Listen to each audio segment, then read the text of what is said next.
Ci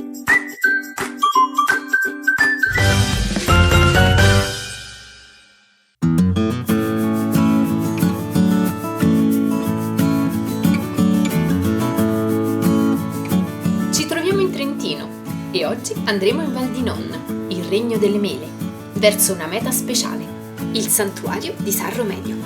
Andiamo! Se non l'hai ancora fatto, iscriviti al canale e attiva la campanella per non perdere notifiche sui prossimi video. Attraverso campi di mele e panorami incantevoli, arriviamo presso il paese di San Zeno.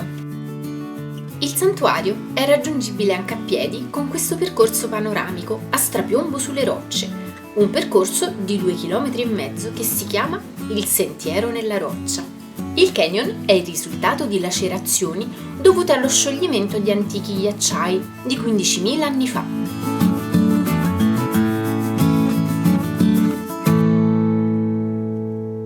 E quello che vedete alle mie spalle è il santuario di San Romediu. Per salire fino in cima ci sono oltre 130 scalini ed è uno dei monasteri più visitati d'Europa. Andiamo a scoprirlo insieme.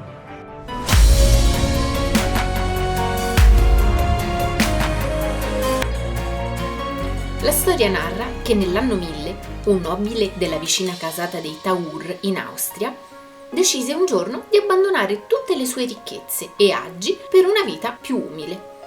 Viaggiando molto arrivò qui tra le montagne della Val di Non, fondando una piccola chiesa, divenendo santo, San Romediu.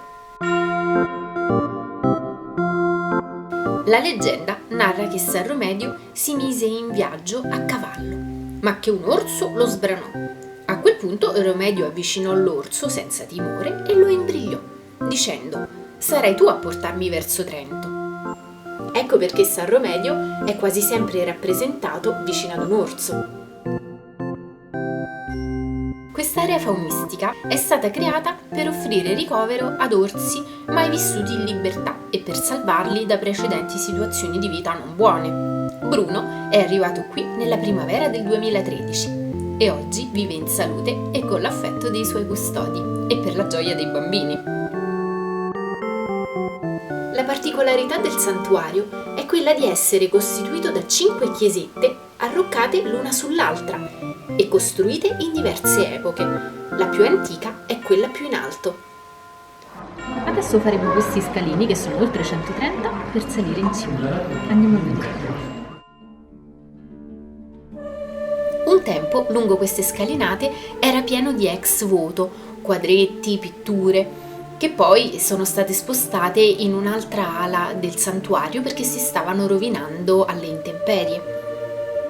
Tutti questi gradini rappresentano le fatiche della vita. Per i più avventurosi esiste anche il cammino di San Romediu, un percorso lungo 180 km che attraversa montagne e città del Tirolo.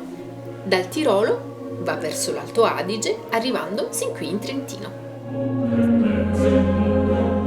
Gli abitanti dei vicini paesi spesso venivano in visita da San Romediu per un consiglio, una preghiera, una confessione e anche dopo la sua morte continuarono a venire. È così che nacque il culto di San Romediu.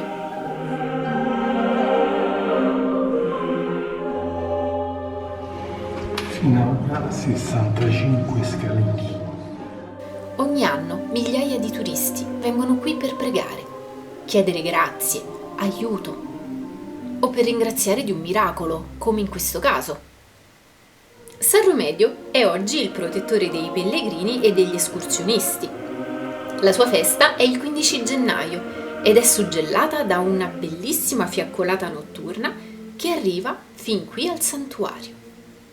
I frati ci raccontano che questi ex voto vengono appesi dai fedeli, anche autonomamente, a patto di trovare uno spazio ancora libero, ovviamente. Ma capita anche che i vecchi vengano tolti e conservati in una stanza del santuario per far spazio ai nuovi. Finora ho contato un'ottantina di scalini. Alle pareti è pieno di preghiere.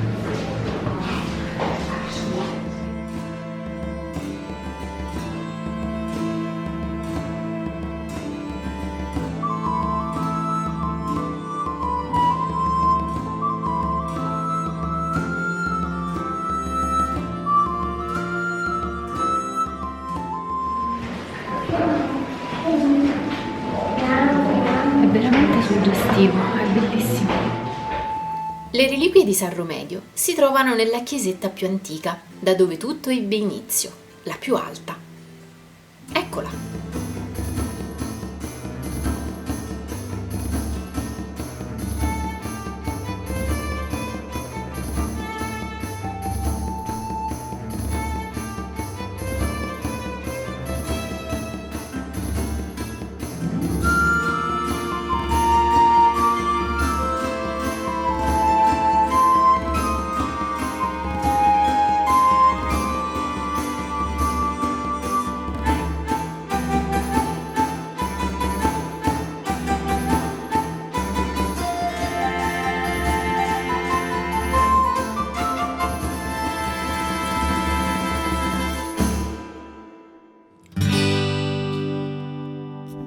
Questo è un dirupo veramente da capogiro e guardate di sotto, sono 99 metri e io mi trovo su questo balconcino.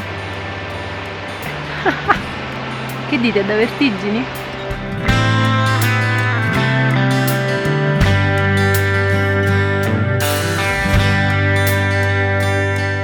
Ha la forma di un ferro da stiro praticamente, perché finisce a punta. Ora ve lo faccio vedere con Andrea.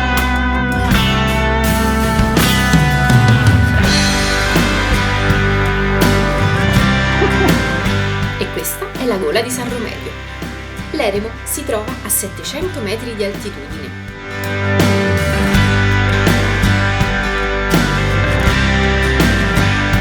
Fa veramente paura.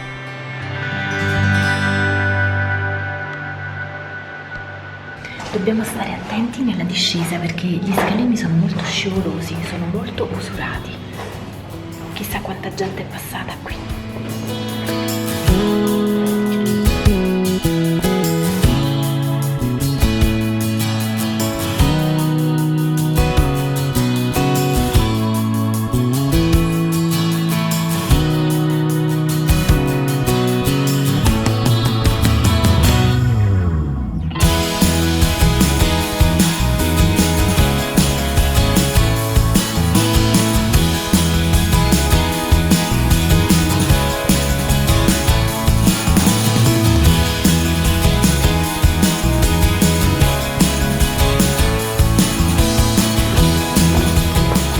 Certo, un ascensore. Spero che questa visita vi sia piaciuta. Alla prossima, ciao!